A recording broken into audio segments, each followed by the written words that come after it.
the Yankees designated DJ LeMahieu for assignment. And then now today they have officially released him from the roster. It sounds like he's not pleased. He signed a 6-year, $90 million contract. There's $22 million left for the rest of this season plus next season.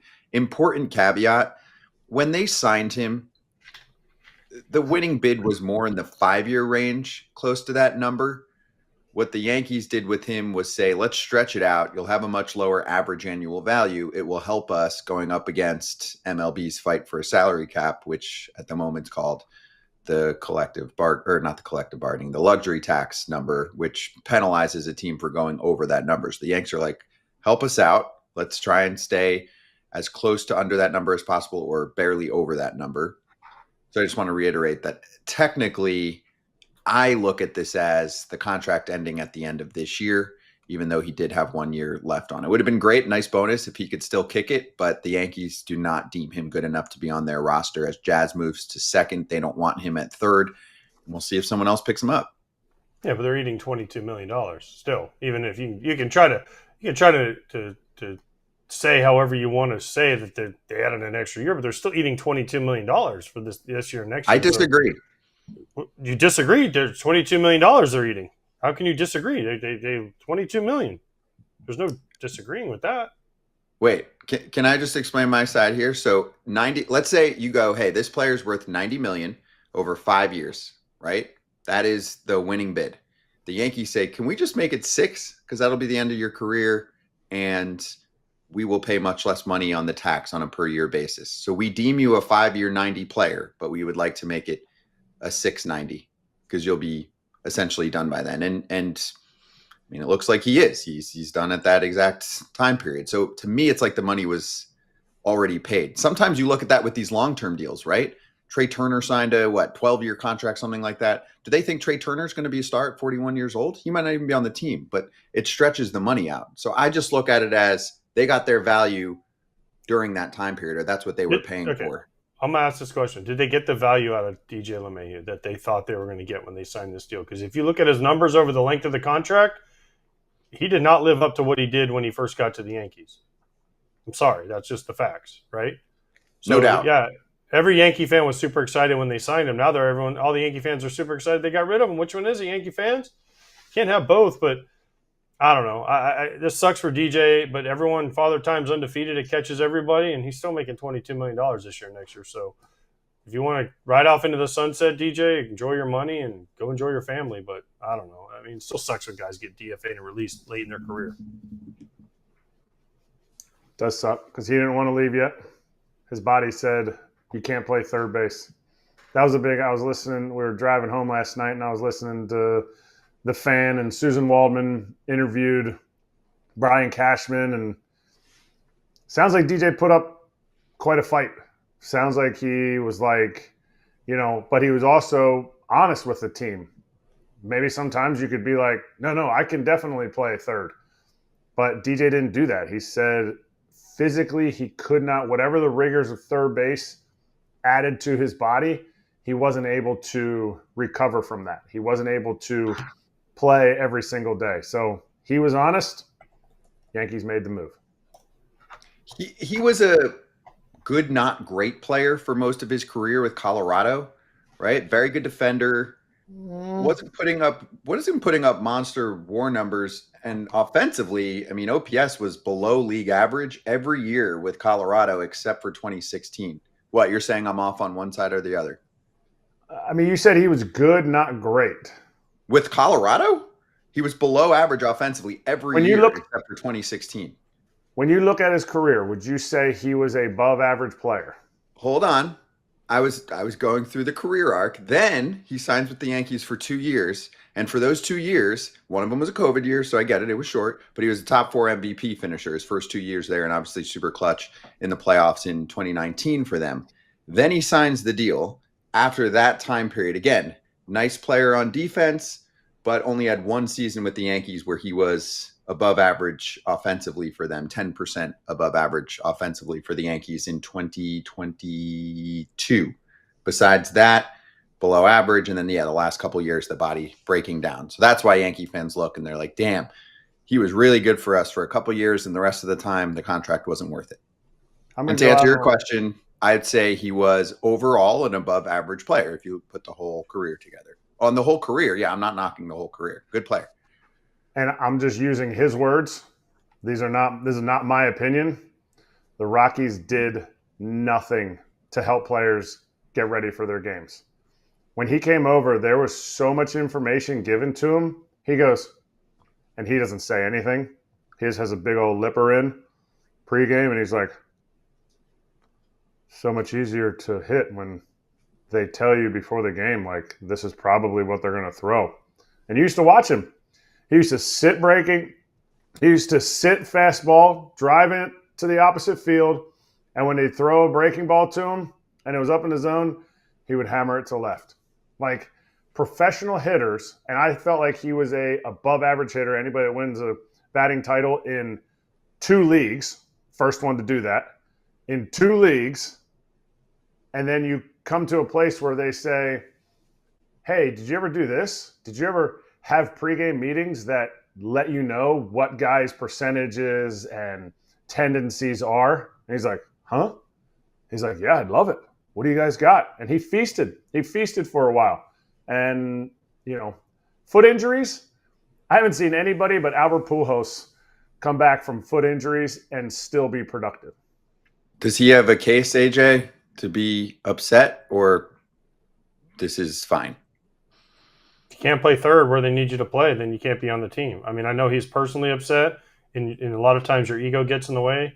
But at the end of the day, no, he doesn't have a case because they're trying to win. They're trying to get back in this race, and they need all hands on deck right now. And if he can't play third and he can't do things they need him to do, then the Yankees have no other choice. I guess they could have tried the Phantom IL trick again, but I mean, what good's that going to do? Just send him to Tampa for a couple weeks and hope he finds something and try to bring him back. But if you can't play third, there's no reason, especially with Jazz moving to second.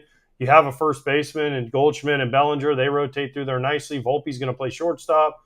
DJ doesn't play the outfield. DJ is not going to be your DH as long as Stanton's on the field and on the team. So, yeah, there was no room for him. It sucks, again, but that's just – he doesn't. I mean, your ego gets in the way as a player. We've all been there. But at the end of the day, you have to understand the situation the team and the organization is in and got to go from there. Hey, let's do a little player spotlight thanks to Arena Club. AJ, give me a player this season that you think is underrated and you might want to try and grab his card. James Wood. I don't know that he's underrated, but Washington Nationals superstar in the making, and the first slab pack I ever opened had him in it. His rookie card, and the value is only going to go up and up and up. And I'm not going to sell it quite yet, Scott. I'm going to hold on to it because after he continues to hit big homers and put up the stats, make all-star teams, it's going to get more expensive for someone to buy for me. This is his first full season in the majors. Keep that in mind. I think he's underrated. He's on a Nationals team that's meh, not getting enough attention. He might hit 40 homers. When he makes the all-star team this year, they're not going to be underrated. That helps. He's been intentionally walked 4 times in a game. Anyway, if you want to try and find a Wood rookie card, go check out slab packs on Arena Club. And right now you can get 20% off your first slab pack. Or if you just want to go with a card purchase, go to arenaclub.com/FOUL. Use code FOUL. If you buy, sell, trade, collect, go for it. Let's show the clip about, who is it, Booney, addressing Anthony Volpe, and then, or Cashman, sorry. And then we can talk about the third base replacement options here. Yeah, I remember the viral TikTok of me and Joel Sherman discussing whether our development program produces hitters or not. So I'm a fan of Volpe. Yeah, I know it's been streaky. It depends on what month you might ask. So right now I know he's had some struggles. The one thing I do tell you I admire about Anthony Volpe is his strength and fortitude. Obviously, he's the starting shortstop for the New York Yankees. Helped us get to a World Series last year, performed in the World Series last year, and he does not lack confidence. And yes, there's struggles that have happened. That's why you're asking the question, understandably so. And yet, he's like this. It doesn't stick to him. It's turn the page, and he's focused on tonight's game. And I do have belief and optimism that he obviously will impact us in a really positive way on both sides of the ball. So. Yeah, he's our shortstop, and And as I said, I don't forget where he was and what he was doing in the biggest stage of the game last October.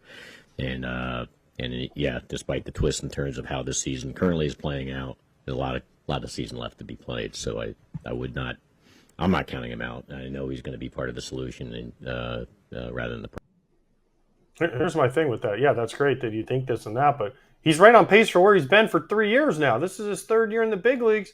He plays a good, solid short, although he started making some throwing errors, which has been kind of awkward for him. But offensively, I mean, he was a 81 OPS plus his first year, 86 last year. He's at 90. Obviously, that's still got a ways to go. We got over almost half the season left. So he's right where they want him to be. His numbers are lining up pretty much with where he's been the last 2 years. So if that's what the Yankees want out of their shortstop, then yeah, Brian Cashman believes in Anthony Volpe because he's defense first. He'll steal you some bases.